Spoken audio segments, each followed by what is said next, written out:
वसल्लम अला रसूलिहिल करीम। देखो भाई, इस दुनिया में जो कुछ हो रहा है वो मेरे अल्लाह के हुक्म से हो रहा है, और जो होगा वो भी मेरे अल्लाह ही की मंशा के मुताबिक होगा, और जो अब तक हुआ है वो भी अल्लाह तबारक व तआला की मर्ज़ी से हुआ है। हालात का आना भी अल्लाह ताला की तरफ से है, और हालात का जाना बदलना भी अल्लाह तबारक व तआला की तरफ से है। इस वक़्त दुनिया में बहुत सारे मसाइल में से एक बड़ा मसला है रोज़गार का, रिज़्क़ की तंगी का। आप अगर ततब्बो करें, तलाश करें, अगर ढूंढें तो बहुत कम लोग आपको ऐसे नज़र आएंगे जो कुशादा रोज़ी पर खुश हों, वरना अक्सर यही कहते हुए यार बस मुश्किल से गुजारा हो रहा है। एक तो इसकी वजह नाशुक्री है, दूसरा हमने कुछ अपनी ज़रूरियात जो हैं वो इतनी बढ़ा ली हैं कि जो हमारी अयाशियाँ, सहूलतें, आसाइशें थीं उनको भी हमने ज़रूरतें बना लिया है। और कुछ जो एक वजह पहले वो क्या बीमारी जो रही है, करोना वरोना क्या कहते थे उसको, वो, और दूसरा फिर अब ये सैलाब का मसला हुआ है पूरे मुल्क में। तो ये असबाब हैं जिनकी वजह से रिज़्क़ की तंगी का मामला है। और ख़ुसूसन जो मदारस हैं, मसाजिद हैं, रिफ़ाई इदारे हैं, इनका मामला बहुत मुश्किल है। इनके अंदर तंगी जो है वो आला दर्जे की है।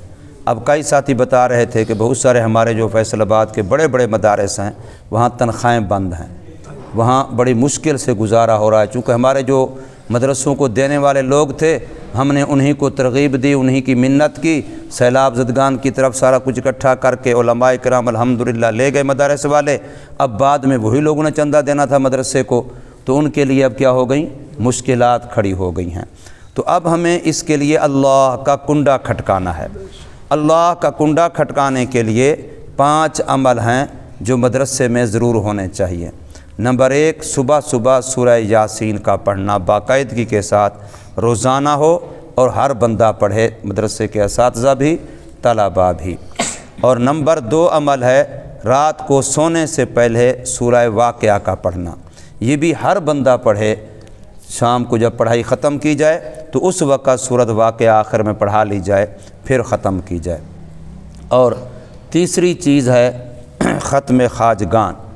ख़त्म ख़ाजगान हमारे यहाँ ये बहुत मुजर्रब है हमारे बुज़ुर्गों के यहाँ, कि जो नक्शबंदी सिलसिले के बुज़ुर्ग हैं तो वो ख़त्म ख़ाजगान के लिहाज से कुछ अज़कार करते हैं, कुछ दुआएं मांगते हैं, तो वो मुख्तलिफ़ बुज़ुर्गों की तरफ मंसूब हैं, उनको ख़त्म ख़ाजगान कहते हैं। तो ये तीसरा अमल है। और चौथा अमल है आयत करीमा, ला इलाहा इल्ला अंता सुब्हानका इन्नी कुन्तु मिनज़्ज़ालिमीन। इसका एहतिमाम करना, और ये इज्तिमाई तौर पर मदरसे में, हर मदरसे में किसी न किसी वक़्त पढ़ी जानी चाहिए, बल्कि घरों में भी इसका एहतिमाम होना चाहिए। और 5वीं चीज़ है, आखिरी चीज़, वो है इस्तिग़फ़ार की कसरत। इस्तिग़फ़ार कसरत से किया जाए। अस्तग़फ़िरुल्लाह तआला रब्बी मिन कुल्लि ज़ंबिन व अतूबु इलैह।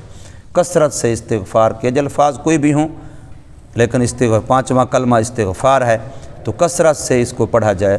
तो इन 5 चीज़ों का एहतिमाम होना चाहिए मदरसों में, वरना इस वक्त माली लिहाज से इतना कसम पुरसी की हालत है, ना राशन पूरा हो सकता है बज़ाहिर असबाब के दर्जे में, और ना बिजली वगैरह के बिल पूरे हो सकते हैं, और ना ही असातिज़ा की तनख्वाहें, चूँकि अखराजात को तो ब्रेक है नहीं, वो तो बढ़ते जा रहे हैं।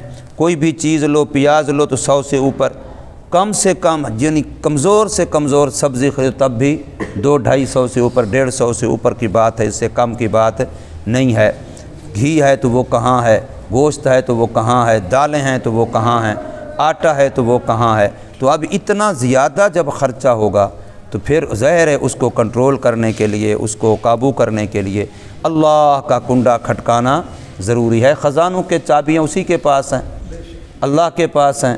तो ये 5 अमल जो मैंने बताए हैं, ये यूँ समझो कि अल्लाह के दरवाज़ा खोलने की ये 5 कुंजियाँ हैं, जिससे रिज़्क़ के दरवाज़े पर बंद ताले खुल जाते हैं। अल्लाह तबारक व तआला हमें इसका एहतिमाम करने की तौफ़ीक अता फ़रमाए।